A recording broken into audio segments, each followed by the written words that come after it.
Councilmember, good to see you. Good to be with you. You made the announcement on X yesterday, and one of the things that you said several things, but you said that we need our best fighters right now. We need our strongest fighters right now. Is that you? It is, right now. What I know and what everyone in Washington, D.C. knows is that Congresswoman Norton has been a lion for decades, has protected this city for decades. But we have to have the tough conversations now. The federal agents are knocking at our door, and we have been defenseless this year, and we need to roll back that momentum. When we talk about tough conversations, I think we also have to talk about sort of the thing that has been the topic of conversation, which has been sort of the condition of Delegate Eleanor Holmes Norton. Donna Brazile wrote an article for the Washington Post, and she said that the delegate should step down, that this should be her last term. Do you feel that that should be the case? I appreciate how much it took for Donna Brazile to write that. Donna Brazile, like the rest of us in D.C., love Congresswoman Norton. We want to see her legacy preserved. She doesn't need to do anything else to cement it.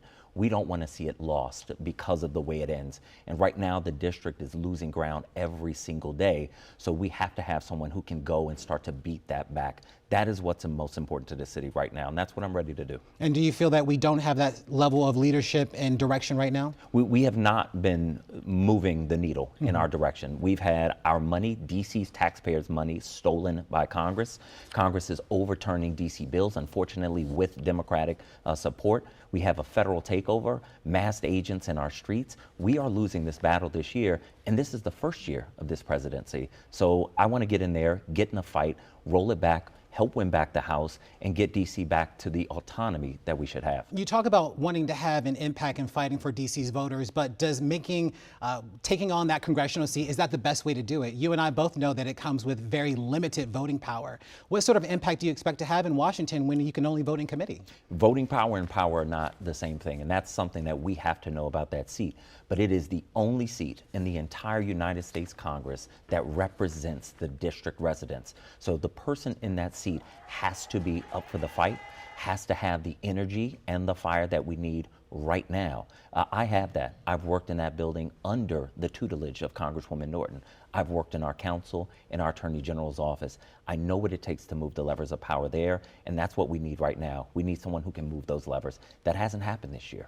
Voters are going to be kind of looking at all of the candidates to see where they stand on the issues. We had a critical vote this week on RFK Stadium. You were a no vote, one of two votes.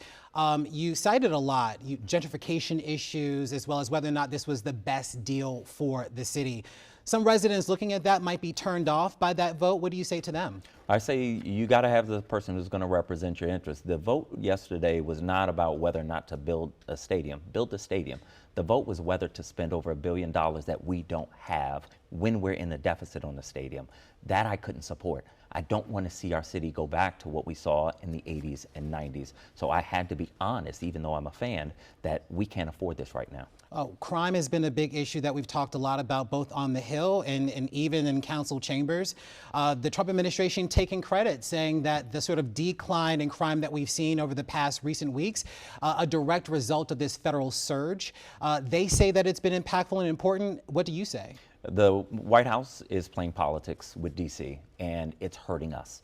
Trust in MPD, which is paramount to public safety, is declining.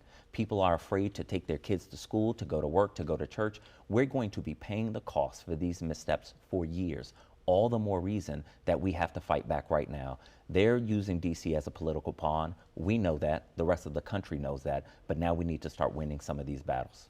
For voters that are trying to figure out which candidate that they're going to decide on, what do you want to say to them about what makes you different from the rest of the pack, and specifically different from Delegate Eleanor Holmes Norton? Well, look, I've learned from Congresswoman Norton. I've learned from her the levers of power in Congress, our greatest strengths and our greatest weaknesses. I've run citywide and won citywide. I know the Congress, I know DC government, I know how to lead right now, and I know how to bring coalitions together, both in DC and at the federal level. So that's what we need right now. That's what this moment in history calls for, and that's what I bring to the seat. This will be only the third person who has occupied that seat, and it is important who it is.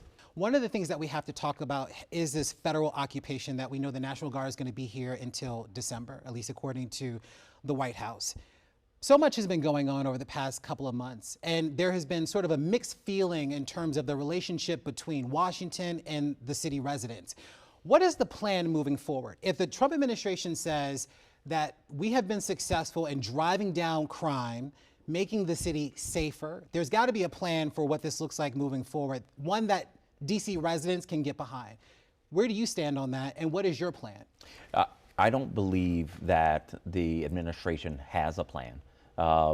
Throwing thousands of armed military people and turning them on American citizens is not a plan. And when they leave, these folks have to go back to their families and jobs. How do we regain the trust? So DC is going to see a spike in crime. That means we need to continue to build relationships with federal partners who really want to have a partnership with DC. We've done this for decades with Democratic presidents and Republican presidents. I spend a lot of time on Capitol Hill building those relationships, figuring out how we start to mend this so that we're getting actual help for DC, because that has not been happening. And so where does these partnerships lie? I mean, we're looking at the data. Folks say that they do feel a lot more safe. And I think for some, perception is reality. Though the Bowser administration and MPD have touted for some time that crime has been on a precipitous decline well before this federal occupation. If you're talking about building coalition, if you're talking about sort of building the sort of partnerships that are necessary to help move the city forward even after the federal occupation, what specifically does that look like? Who do you call to? Who do you turn to? $1 million a day for these guard troops. Imagine if that was going to public safety and homelessness in DC. That's how we make progress, but that's not happening. What's happening right now is politics. So when I'm talking to members on Capitol Hill, I'm reminding them that federal defense dollars are funding this political show right now that's not making DC safer. That there are ways to do that, because Democrats don't want on the Hill, don't want to seem like they're soft on crime. So we're saying to them, look, first of all, give us back our money that you took from us. And second, utilize this money for the National Guard show to actually help us with public safety and with homelessness, with housing, with schools. That's what we need Congress focused on. And traditionally, that's where Congress fills in the gap, the things that local governments can't pay for. So there's opportunity to work together, but that's not what's been happening here. Do you want to see more police on the streets? Should there be more federal agents patrolling the streets of Washington to make people feel safer, even after federal troops leave? Everybody in DC wants to feel safe, and we are not safe enough yet. Federal troops are not going to get us there, but incentives for good people who want to join our police department, that works. Real partnerships with federal agencies that are not masked and in unmarked vehicles, that helps our city. So let's do the things that help. Let's not do the show, and let's not set the stage for what the president wants to bring to Chicago and LA and New York. We have an opportunity to make progress here, but they're playing politics up there. I do have to ask this question. If you are DC's next delegate, what sort of real impact do you think that you'll be able to have? It is a seat that some look at and say, kind of treat it like a stepbrother or sister, right? It's there, but is it really there? What sort of impact do you think that you'll be able to have in Congress? What sort of coalitions do you think that you'll be able to build that are really going to have the substantial impact on DC residents, where they feel like if Robert Wright is in Congress, then I know he's got my back?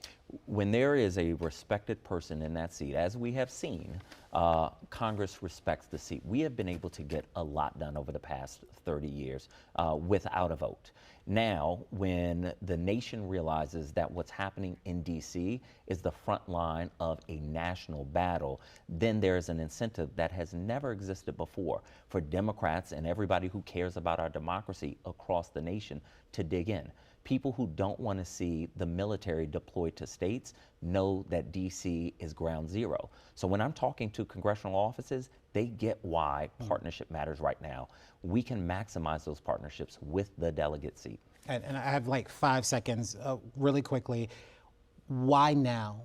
You've had opportunities to run well before this point. Why did you choose this moment in time? This wasn't my plan, but in Congress is where the fight is right now. We may not have a local government in 4 years if we don't start to roll that back. So that's where I have to go now. Councilmember White, thank you so much for coming back for us. We appreciate you. Glad to be with you. All right, thank you.